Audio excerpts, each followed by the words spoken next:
வீட்டில் மதுரை தண்ணி சட்னி வைக்க போகிறேன்.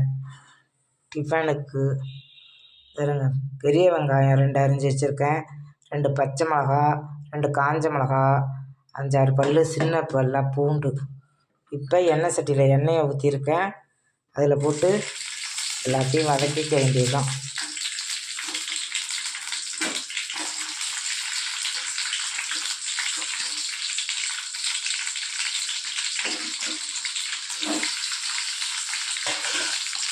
எல்லாத்தையும் கண்ணாடி பதத்துக்கு வதக்கியாச்சு. அதில் கொஞ்சம் உப்பு போட்டுக்கணும்,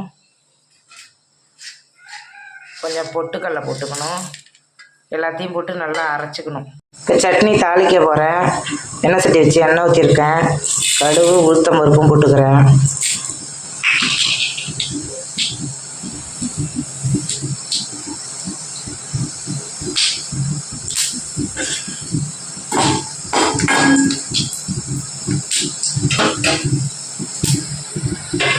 காஞ்ச மிளகா 1 கிள்ளி போட்டுக்கிறேன்.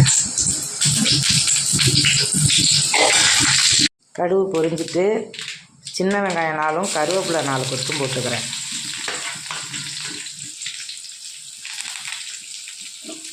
அதான் இந்த 2 வதக்கி அடுப்பை நிப்பாட்டிட்டு சட்னி அதில் தண்ணியாக கரைச்சி ஊற்றிக்கலாம். அடுப்பை நிப்பாட்டிட்டு மதுரை தண்ணி சட்னி தான் ரெடி ஆயிடுச்சு.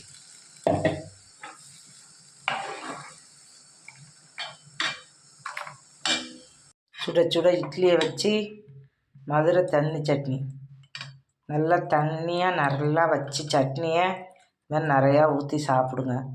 அவ்வளோ அருமையாக இருக்குது. நீங்களும் வாங்க சாப்பிடலாம். இந்த வீடியோ பிடிச்சிருந்தா லைக் பண்ணுங்கள், ஷேர் பண்ணுங்கள், சப்ஸ்கிரைப் பண்ணுங்கள்.